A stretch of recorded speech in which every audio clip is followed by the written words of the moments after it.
Hey guys, welcome. I am Paradox. Now this is the video for the multiplayer session I had on probably last Sunday. Not sure when this video is going to go up, but it probably would have been last Sunday. This is just a little intro to give you guys exactly what was happening in this scenario, how we got to this point in time and what exactly is going on. So you know what's going on right this second at the beginning of the session. Now initially we were going to have 8 people playing, but due to unforeseen circumstances on the day and one the day before, we lost 2 people. So it ended up only being 6 of us. Now 6 of us was absolute chaos. It was pretty fun. A lot of stupid things happened. A lot of people were just trying their own thing, and it was pretty chaotic. And I can't imagine what it would have been like with 8 people all playing as Paramount. It would have been completely crazy. But we decided to play on Robert's the Crown Stag scenario, where Robert Baratheon has taken the Iron Throne and he's Lord. The reason I chose this scenario was because one thing, is a stable scenario. There's no wars or anything. That means we can all set up our own schemes instead of being put in a war where we couldn't do anything. Secondly, it also allows us to play with the families and characters we know and love, such as Arya Stark, Tywin Lannister, and all those other characters. You know, Robb Stark would obviously be born at the time. So it really made for a really cool thing to see certain characters doing certain things.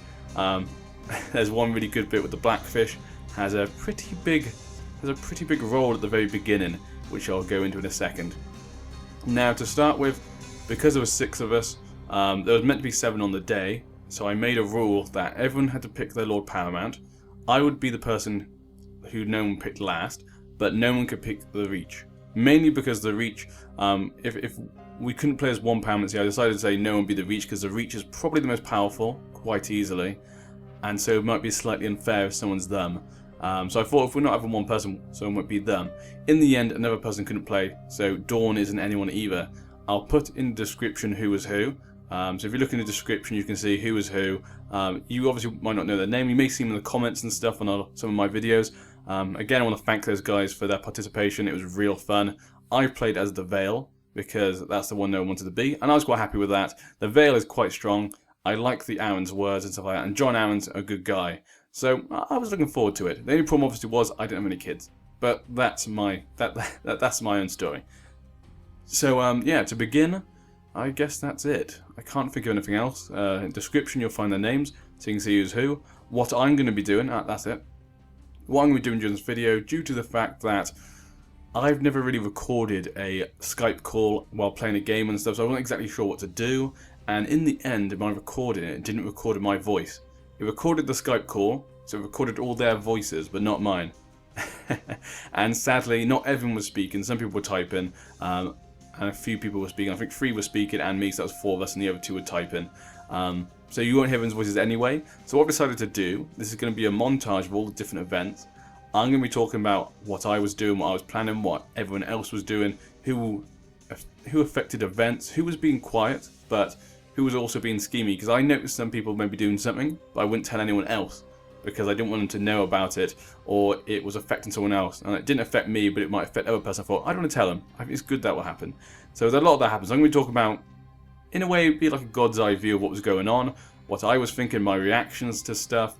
And I might throw in a few of the actual audio commentary from the other guys at some particular moments, like when something crazy happens or something silly happens. I'll throw in a bit of their audio to show you the sort of mentality of everyone at the time of the chaos.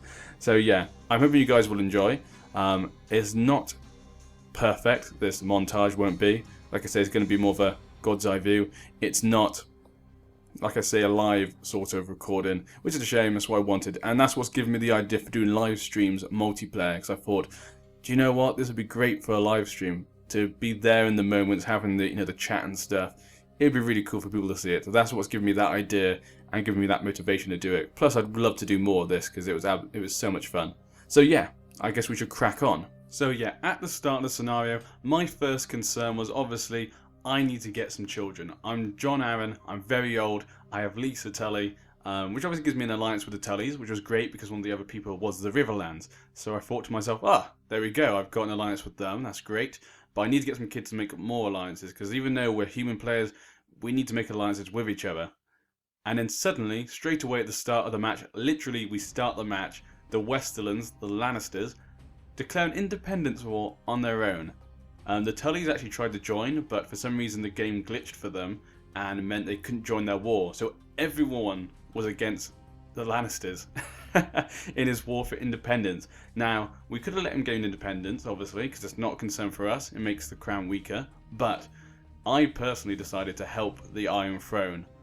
Mainly because I thought to myself, you know, if he leaves the Iron Throne, that means when I try and take the Iron Throne for myself, he won't be under me. He'll be independent. I'll have to try and get him back. And also with him, if he was independent, he'd be able to do more stuff on his own. We'd have to deal with the king, so he might be able to take other places. So I thought to myself, do you know what? I'm going to help the Iron Throne and defeat the Lannisters. Because that was sort of my thinking at the time. So I decided to plan. I got all my men out, sent them all down. Everyone was complaining about the fact they couldn't join. I mean, the Tullys were at least. And the Lannisters started to panic. On their own, but basically he started to head straight for King's Landing. I did the same thing though. I sent all my men down to try and take him out. The Stormlands though didn't seem to be doing much. The North was getting their men ready, and the Greyjoys were getting their men ready. So there's a lot of bad things going on there for the Lannisters. Not much else though happened to begin with. It's all about this war going on at the moment. Then I noticed this. As you can see, Renly, Baratheon, the young Stormland boy, obviously at the start, it was a bit concerned of him because he can't make alliances. He's just a young boy. So he can make one alliance and that's it. And I noticed that in the middle of us all fighting, he had suddenly married Daenerys, or betrothed himself to her, obviously to get her claim. Not said anything about it. Literally hadn't said anything. No one else had noticed. Little sneaky devil there, the Stormlands were. You'll see more from him later. Definitely one of the probably more sneaky ones. And I decided to send my men down. The Vale army came down. I also noticed, obviously, the Blackfish was actually part of the Vale. I completely forgot that. So I managed to put him leading my armies, which I thought was quite fun, because I do love the Blackfish. Great soldier as well. So I was very happy to have him. Damn it, nothing's going as planned. I wanted to join, The Vale is coming. And then the Vale came. And I decided to take him out in King's Landing. I thought to myself, do you know what? If Blackfish can capture Tywin, wouldn't that be great? That'd be great. Imagine if Tywin died on the battlefield, and he lost the Westerlands because they revoke it. That would really put a dent in the Lannisters and the player playing as them. But I wasn't sure what was happening, so I headed in. I wasn't sure if to head in. I was trying to rethink. Maybe I should. Maybe I shouldn't. Maybe I should. Maybe I shouldn't. The Westerlands couldn't do anything. If he moved, he knew he'd be attacked. He needed to take King's Landing to win, so he couldn't move. So I decided to head in. Try it. Lost. Why won't you just die? One mistake. Coming to King's Landing. Damn it, I'm dead. I'm already gone. I got killed by Brendan. And with that, the Blackfish defeated Tywin Lannister in personal combat. For me, a very good moment, a very quite fun character-wise. Like, I love the Blackfish, and the fact he killed Tywin Lannister in personal combat felt very good. You know, I'd literally done an FU to one of the other players. He was not happy at all. Tywin, probably the best character at that moment in time, was now dead. Very good for me. Definitely good to get rid of a player's best character, and so he was forced to give up. He knew he couldn't win, and so the Westerlands gave up. But with that, Robert Baratheon made a few moves. He took away the Westerlands from the Lannisters.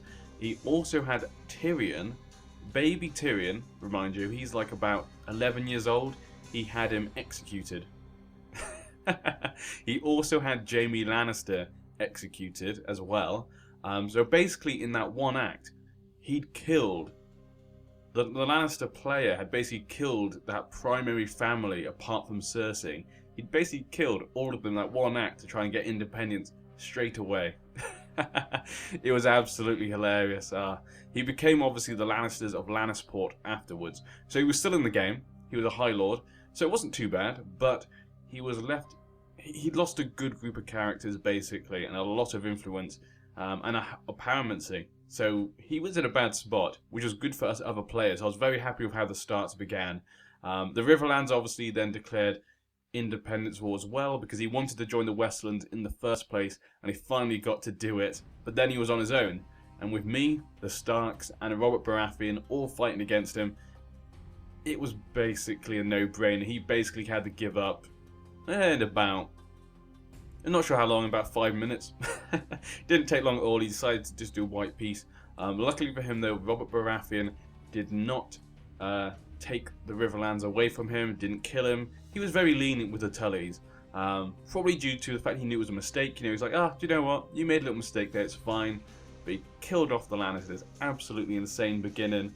Just got absolutely ridiculous. The Lannisters are not out, but they're a very unfortunate position now. It would be very hard for him to be able to get anywhere after that, in all honesty. After that, interesting beginning, very interesting start. Maybe in a good position. My wife was pregnant, which was even better. Exactly what I needed. Needed Lisa Tully to get pregnant, which would also possibly give me a claim to the Riverlands. I could always use Lisa Tully's claim on the Riverlands, thanks to, well, I could even claim it for Lisa Tully once her father died. So I was very happy with the way events were going. And then the hooded man appeared, and I thought to myself, great, the hooded man, this is perfect. I could kill Hoster Tully, claim the Riverlands, and that they're weaker due to the fact that they had a unsuccessful, obviously, decision making there, sided with basically the loser. So I could kill Hoster Tully and then use the claim to take the Riverlands. But sadly, for some reason, when I said yes to the hooded man, he then said, instead of giving me a choice of maybe taking money, a kid or whatever, or make me maimed, he just went, actually, do you know what? You have nothing I want. So he approached me and then was like, I don't want anything. And I was like, what the hell's going on? That was really frustrating. Everything could have gone perfectly.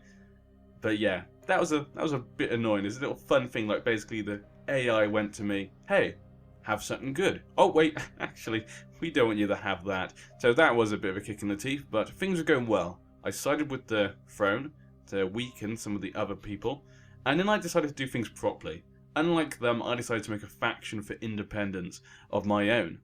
So I thought to myself, I want to try and get the Iron Throne, try and maybe work my way up into the heir, inheriting it. But if I can't, I'm going to try and gain independence. And obviously if I can get a load of others to do it as well. The Vale is not the weakest paramountcy, so I could easily take over a couple of the other ones, particularly the ones that aren't looked at as favourably of their vassals. So I made my own faction up. I thought I'd do it properly, unlike the others, obviously, who decided to go on it alone. So that was my strategy, and things went a bit differently after that. Things became a bit quieter after that, and with my new child along the way, oh. Well, I was planning to start doing some alliances, but it seemed as though my daughter died a stillbirth, which was very upsetting for me. Then I noticed the Starks had secretly made an alliance with the AI Reach. Not good at all. So I decided to look to see who else was doing some secret alliances without saying anything. Literally, they hadn't said anything. A lot of these people were very sneaky, making alliances, making little marriages without saying anything. So I started to have a look to see what everyone else was doing. Obviously, the Greyjoys, we found out, were having trouble getting marriages because of the religious differences, but luckily for him, he could marry to us. No one seemed to want to marry his children though, but I made an agreement with the Greyjoys that once I had a child, I would marry one of his. Because I want to get an alliance with the Greyjoys. I thought it'd be quite good. Because even though they haven't got the most men, they have a lot of ships, which means they can strike wherever they want. So I was looking forward to making an alliance with them. My faction was going okay. I had in my faction the AI the Reach. I was waiting for some of the other players to notice. I didn't announce it because I didn't want them all to know. I wanted to see who would notice and take the initiative to try and help me. So yeah, and had a look at their children again, still looking to see what children everyone was having because I couldn't make alliances. At this moment in time I couldn't really be sneaky. I just had to wait for a chance. I couldn't do alliances. I had my faction set up. I was trying to wait for people to join me. Like I said, I didn't want to say because I didn't want to give it away. Then I also noticed that the Starks had married Jon Snow to the Martells. Again, I was like, you sneaky devil. You sneaky devil, you. Very intriguing, definitely. But yeah, I was going to say he would join me in the independent faction because I knew it would work once someone noticed. And I was slowly working my way towards some sort of outcome. But like I said, I couldn't really do much at the time, just waiting for my chances, and waiting for something to build up. But everyone started to become a bit quieter. Everyone was starting to try and build a strategy at this point in time due to the instant chaos at the start, I would say. So it seemed like everyone was trying to make their own little strategy, and then without any warning at all, the North declared war on me. I was absolutely shocked, did not see that coming at all, so I had to defend myself. I wasn't sure what I was going to do. The North had way more men, and I did not think I was not in a good position at all, but suddenly the Tullys decided they wanted to join my war. Him saying that because I was married to his daughter, he would help me in my war against the Starks. Now I was very surprised because I'd obviously been secretly thinking about declaring war on the Riverlands at some point in the future once Hoster Tully had died for Lisa Tully, so I could get the child we'd have together at some point in the future, you know, get them to inherit the Riverlands. So I was a bit surprised, did not see it coming at all, but thankfully for me he joined. That was very good, really close. And thus, with the alliance of me and the Tullys, we were basically able to hold him off. I mean, if it hadn't been for the Tullys to join that war, I'm not sure what would have happened. I'm not sure if the Tullys were trying to protect me. He said obviously it was because he was trying to help me because we were married, and obviously he was married to the Starks as well. So we could have easily have joined the Starks, but I think he felt like, I'm not sure, maybe he didn't want me out. Maybe he was going to try and use me as an ally. I'm not sure. But yeah, it was very close. If he hadn't joined and he'd stayed out of it, it would have been a good battle. I would have made, obviously, the Starks come into my mountains.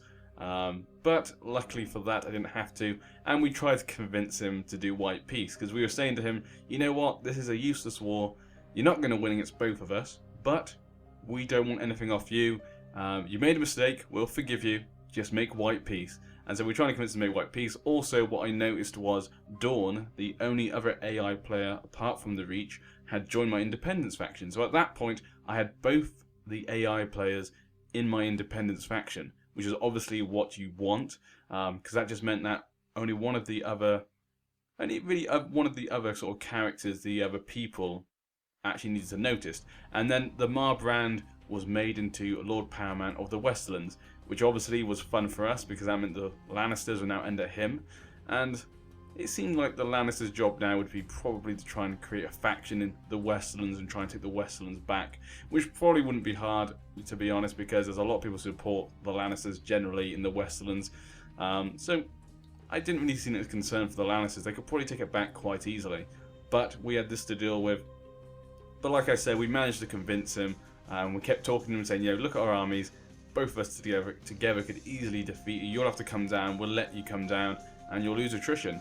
So it's your choice, you know. We could either destroy you, or you can head back to Winterfell with Arya Stark and live peacefully. And obviously I knew that he'd made some cunning marriages, so I was obviously concerned for the future.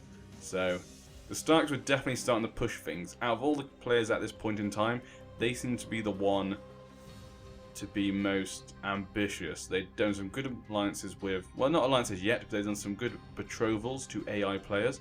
Obviously trying to get the AI players on his side. Obviously much easier because they're less likely to backstab you than an actual person. So he was doing some good work, and obviously he was trying to weaken me by taking the veil off me. So he was doing some good work, but luckily for me, thank God, the Tullys came in.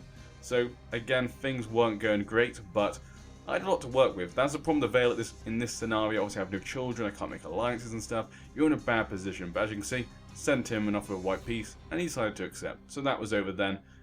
Very boring war. And that concludes the first part of this multiplayer montage. I hope you guys have enjoyed up till now. Sorry I've had to do it this way, but due to the fact of some recording hiccups, because it's the first time I've done something like this, it didn't go as planned recording wise. So I've had to do it like this to actually get it to you guys, to be able to see what happens, so you guys would actually be able to enjoy how fun it was. Obviously I'm going to be doing some more stuff with multiplayer, do live streams with it, I think, because I think that's the best way to do it. You guys can actually see what happens at the time. It's so much fun, it's really crazy. At this point, obviously, not much has really happened, really. It's still very much the same setup apart from the Lannisters, but what I did find out from this point is that lines had sort of been drawn between the different playstyles of all the characters. The Starks were being very secretive, making secret marriages, trying to be influential in everything, trying to make sure people didn't get too powerful or didn't get too much of an advantage in the play, so they could try and push themselves forward. So they were being very influential. The Tullys were trying to be very much get on everyone's good side. You know, he tried to help me. He was trying to be negotiable with the North in that war as well. He tried to make friends with the Westerlands and make independence, but he was obviously looking out for himself. Now the Greyjoys were being very quiet, but me and the Greyjoys seemed to have an understanding by this point. No one seemed to sort of wanted to marry his children, but I'd said that, you know, I'd marry his at a certain point, so we seemed to have a certain understanding. Obviously the Lannisters had completely lost the Westerlands. They were in a very bad position. They lost their best characters. Not in the best place for the Lannisters. And then finally, obviously, Renly Baratheon was doing his own thing, keeping very much to himself, very much like the Starks, but also being less, getting less involved in stuff. He's very much a mixture of the Starks and the Greyjoys by this point, making his own sort of marriages, obviously to Daenerys Targaryen, but also keeping in line with the throne, because obviously he wanted. Yeah, there's a good chance he could still inherit even when Robert Baratheon dies, because he'll get a claim and stuff. So he was doing very much his own thing at that point. So lines were drawn, we sort of knew what each other were doing. Bad position for me. Didn't have a child, couldn't make alliances, couldn't do a lot of stuff. But what will happen? You guys have to find out next time. Things change a lot in the coming videos. So I hope you guys will enjoy. I've been Paradox, and hopefully we'll have more very soon. Bye.